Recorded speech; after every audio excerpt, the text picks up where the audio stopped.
ఎట్టకేలకు కళంకిత అనబడే ఒకానొక మెగా సీరియల్ ముగింపుకొచ్చేసింది. బుగ్గ కార్లను పక్కకు పెట్టి సెల్ ఫోన్లు స్విచ్ ఆఫ్ చేసుకుని మరి క్యాబినెట్కు సంబంధించిన 2 కీలకమైన క్యారెక్టర్స్ బుద్ధిగా ఇంటిదారి పట్టేశాయి. ఇంతకు తామిద్దరం తప్పు చేశామా లేదా అన్న ప్రశ్నకు తమ దగ్గరే సమాధానం దొరకని ఒకానొక దిక్కుమాలిన సిచ్యువేషన్ వాళ్ళిద్దరిది. పురాతన కాలం నాటి చిల్లర నొక్కుళ్ళు ఇవాల్టికి కూడా నొప్పెట్టి చంపేస్తుంటే ఈ కక్కుర్తి ఎపిసోడ్ నుంచి కాంగ్రెస్ పార్టీ లాభ నష్టాల్ని బేరీజు వేసుకోవడమే సిస్సలైన కామెడీ.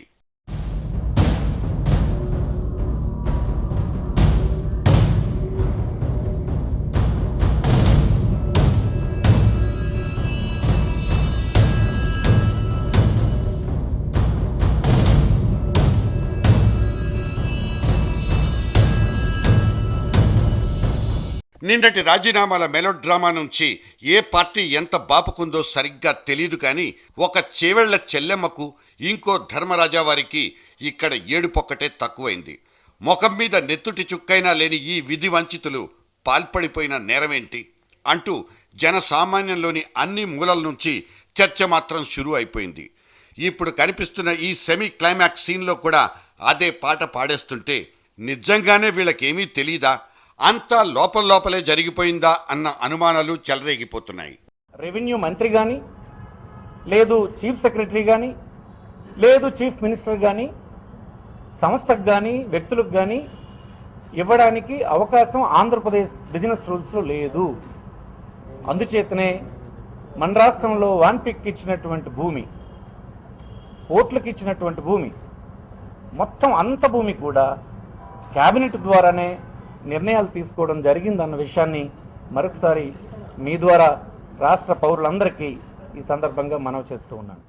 సంతకం చేస్తున్నప్పుడు, జీవోలు వస్తున్నప్పుడు, ఫైల్స్ మా దగ్గరికి వస్తున్నప్పుడు మా వ్యక్తిగతంగా మా లబ్ధి కోసం మేము ఆలోచించి ఎక్కడ పని చేయలేదు.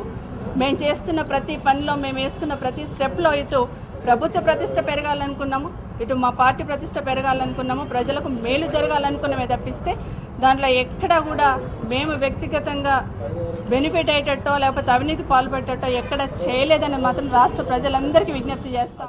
మాజీలైన ఈ మంత్రులిద్దరూ చెయ్యని తప్పుకు దొరికిపోయామంటూ ఇప్పుడు అమాయకత్వం నటించడంలో అర్థమే లేదు. నిజానికి వీళ్ళు బలిపశువులైంది ఇప్పుడు కాదు, 4 సంవత్సరాలకు ముందే. చెప్పిన చోట చెప్పినట్లు కళ్ళు మూసుకుని సంతకం పెట్టినప్పుడే వీళ్ళు సిసలైన బక్రాలు. బాధ్యతల కంటే విశ్వాస పాత్రత అనే లాయల్టీకే తలలొగ్గేశారు. తమ ఉద్యోగ భద్రతకు భంగం వాటిల్లుతుందన్న భయం, సుప్రీం హీరోగా చలామణి అయిపోతున్న అప్పటి వైఎస్కు ఎదురొడ్డి నిలబడ్డం కష్టమన్న క్లారిటీ వీళ్ల నోళ్లకు తాళాలేసేసింది. మనస్సాక్షుల్ని తొక్కిపెట్టేసింది. తమ పోర్ట్ఫోలియోల మీద టన్నుల కొద్దీ మమకారాన్ని పెంచుకున్న వీళ్ల స్వార్థమే ఇవాళ ఇలా శాపమై కూర్చుందా?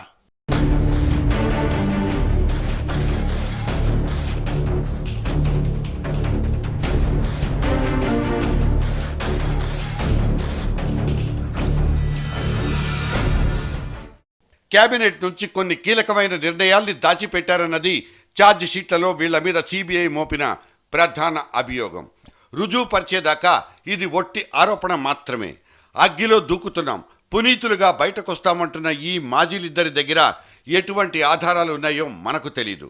వకాల్తా పుచ్చుకుని వాదించడానికి 4 సర్కారీ వకీళ్లు ఉచితంగా దొరికినా సిబిఐని ఓడగొట్టేంత సరకు అక్కడుందా అన్నదే ఒక ప్రశ్న.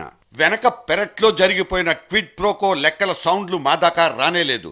మేమసలు లబ్ధిదారులమే కాదు, మా అకౌంట్లోకి అణా పైసా కూడా జమ అయింది లేదంటున్న వీళ్ల వాదనలు అక్కడ వీగిపోతాయా లేక సాగిపోతాయా అనేది ఇదమిద్దంగా తెలీదు.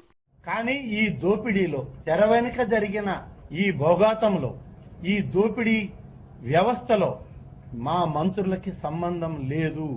ఫైళ్ల వెనక జరిగినటువంటి దోపిడీకి ఎవరి దగ్గర చేరింది? ఏమైనా ఇవాళ ఛార్జ్షీట్లో పేర్లు వచ్చినటువంటి మా మంత్రులు 5 ఉన్నారు. వాళ్ళ బ్యాంక్ అకౌంట్లు సిబిఐ దగ్గర ఉన్నాయి. ఆ బ్యాంక్ అకౌంట్లన్నీ ఆర్టీ యాక్ట్ కింద మీ దగ్గర ఉన్నాయి. ఎక్కడైనా ₹1 వాళ్ళ అకౌంట్లో జమ అయిందా చెప్పండి? ఎక్కడ జమ అయింది? అన్నయ్య సన్నిధి అదే నాకు పెన్నిది అనుకుంటూ అప్పట్లో తేలిగ్గా తీసుకున్న సబితమ్మకు ఇవాళ ఆ అన్నయ్య లేని లోటు స్పష్టంగా కనిపిస్తోంది. దేవుడిచ్చిన తోబట్టుమంటూ చెరదీసి సెక్రటేరియట్లో కుర్చీ వేసి గనుల మంత్రినిగా కూర్చోబెట్టినప్పుడు, ఆ తర్వాత తొట్టతొలి మహిళా హోంమంత్రిగా అందలాలు ఎక్కించినప్పుడు రికార్డులకెక్కిన చేవెళ్ల చెల్లెమ్మ ఇవాళ 420గా పిలిపించుకుంటున్న వైనం ఆమె జీవితంలో చెరిగిపోని చేదు జ్ఞాపకం. ఓఎంసీ కేసుకు సంబంధించి గన్ల శాఖ కార్యదర్శి శ్రీలక్ష్మి తీసుకొచ్చిన ఫైలు మీద సంతకం పెట్టడం తప్పిస్తే తనకింకో పాపమేదీ తెలియదంటూ అప్పుడోసారి సబితమ్మ మీడియా ముందుకొచ్చింది. కానీ దాల్మియా సిమెంట్స్ కేసులో కార్నర్ అయిపోయి అవినీతి నిరోధక చట్టానికి కూడా దొరికిపోయిన తర్వాత ఈ చెల్లెమ్మ మానసికంగా బాగా కృషించిపోయింది. కనీసం మీడియా ముందుకొచ్చి ఫలానా అంటూ తన వైఖరి వెల్లడించడానికి కూడా మొగ్గు చూపింది లేదు. ఇవాళ కీలకమైన పోర్ట్ఫోలియోల్ని ఊడబీకి బయటికి నెట్టివేయబడ్డ ఈ సబితమ్మైనా, ధర్మాన ప్రసాదరావు అయినా, జైలు పాలైన మోపిదేవి వెంకటరమణుడైనా బక్రాలైంది ఈరోజు కాదు. మనసుకు నచ్చినట్లు రాగద్వేషాలకు అతీతంగా పరిపాలన చేసుకోలేక సుపీరియారిటీకి లొంగిపోయి సంతకాలు చేసినాడే వీళ్ల వ్యక్తిత్వాలు మరణించినట్లు లెక్క. సరే, ఇవన్నీ మానసికంగా దెబ్బతీసే భారీ సైజ్ భంగపాట్లు 4 రోజులు వేధిస్తాయి, ఆ తర్వాత అలవాటైపోతాయి. కానీ ఈ 2 తాజా రాజీనామాల నుంచి రాజకీయ పరంగా కాంగ్రెస్కు దక్కింది ప్రయోజనమా, దుష్ప్రయోజనమా అన్నదే ఇక్కడ వేధిస్తున్న ప్రశ్న. కేంద్రంలోనూ రాష్ట్రంలోనూ ఇద్దరేసి మచ్చల స్పెషలిస్టుల్ని ఇంటికి సాగనంపితే అక్కడితో తాము చేసిన పాపాలన్నీ తుడిచిపెట్టుకుపోతాయని కాంగ్రెస్ పార్టీ భావిస్తే అది పచ్చి పొరపాటే అవుతుంది.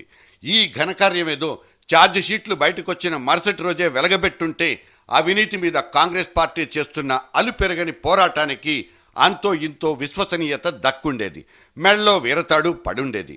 నేను ఆగస్టు నెలలోనే రాజీనామా ఇచ్చేశానంటున్న ధర్మనను అప్పుడెందుకు బుజ్జగించి పంపినట్లో, మొన్నటికి మొన్న ఈ చెల్లెమ్మ రాసిచ్చిన రిజిగ్నేషన్ని సైతం మడతపెట్టి సొరుగులో ఎందుకు దాచిపెట్టినట్లు, నేనున్నానంటూ భరోసానిచ్చి ఢిల్లీ దాకా లాబింగ్ షురూ చేసిన కిరణ్ రెడ్డిది హీరోయిజం ఎందుకవుతుంది అంటూ ఇవాళ సూటి ప్రశ్నల జడివాన కురుస్తోంది.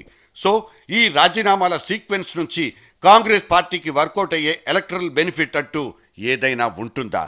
డ్రైనేజ్ మ్యాన్హోల్లో పడిపోయి లోపలికి కూరుకుపోతున్న కిరణ్ జమానా మీద 4 సానుభూతి మాటలు తప్పిస్తే జనం సానుకూలంగా స్పందించి ఒక్కటంటే ఒక్క ఓటైనా కొత్తగా ఊడిపడుతుందన్న ఆశలైతే ఇక్కడ గల్లంతైనట్లే లెక్క. బురదలో కాళ్ళు పెట్టేసి ఆనక ఆ కాళ్లను కడుక్కోవడం కాంగ్రెస్కి అలవాటే. చూడండి, మా మరకలున్నోళ్ళని ఇళ్లకు పంపించేశామంటూ చెప్పుకోవడానికి ఉపయోగపడుతుందేమో కానీ అటువంటి ఉపయోగంలో ఓట్లు రాల్తాయనే ధీమా మాత్రం కనిపించదు. మచ్చలేని తనానికి, ఓట్ల సంపాదనకు పొంతల్లేని అదో రకం వ్యవస్థ ఇప్పుడివాళ రాజ్యం వెళ్తోంది. కన్నడ రాజ్యంలోలా మచ్చలంటుకున్న వాళ్లను సాగనంపేసే పరిస్థితి ఇక్కడ కూడా ఉత్పన్నమవుతుందనే కాంగ్రెస్ ఆశలు నెరవేరిపోతాయని భావించాల్సిన అవసరమే లేదు.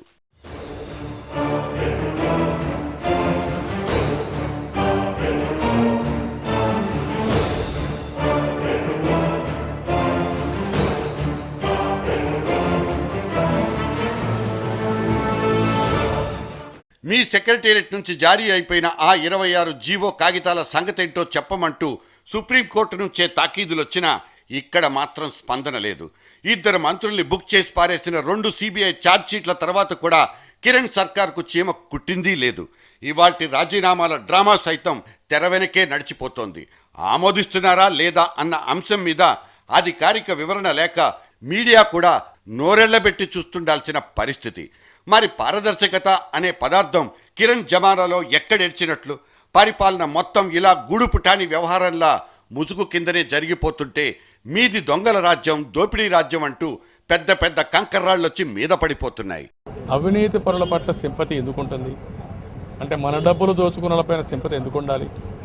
వీళ్ళు ఏం చెప్తున్నారంటే ఇద్దరు కలిసి నాటకాలు ఆడుతున్నారు. ఆ నాటకం ఏంటి?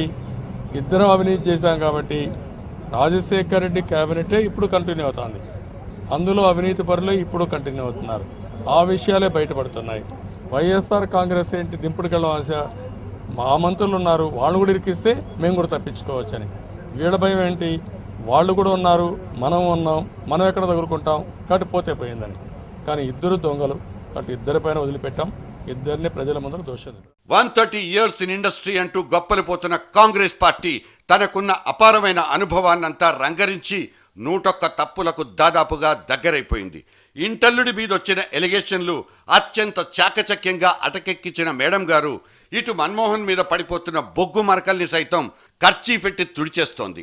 కానీ సురేష్ కల్మాడి, బన్సల్, అశ్విని కుమార్ లాంటి క్యారెక్టర్ ఆర్టిస్టులకు ఇచ్చిన వేషాల్ని రద్దుపరిచి తనకు తానే క్లీన్ సర్టిఫికేట్ అచ్చేసుకోవడాన్ని ఏమని అర్థం చేసుకుందాం? నిజానికి మన రాష్ట్రానికి సంబంధించి కళంకిత మంత్రుల జాబితా ఏడాదిన్నర ముందే అమ్మ చేతిలో పడిపోయింది. దాన్ని అక్కడే తొక్కి పెట్టమన్న అదే అధిష్టానం ఇవాళ కిరణ్ను ఢిల్లీకి పిలిపించి మరీ ఊస్టింగ్ ఆర్డర్స్కు ఆదేశాలు ఇచ్చింది. దీన్ని డబుల్ గేమ్ అనుకోవాలా, కాంగ్రెస్ మార్క్ డ్రామా అనుకోవాలా మనకు అర్థం కాదు. ఇటువంటి వరుస వైపరీత్యాలన్నీ కాంగ్రెస్ పార్టీకి ప్లస్సా లేక మైనస్సా? Plus into minus is equal to minus.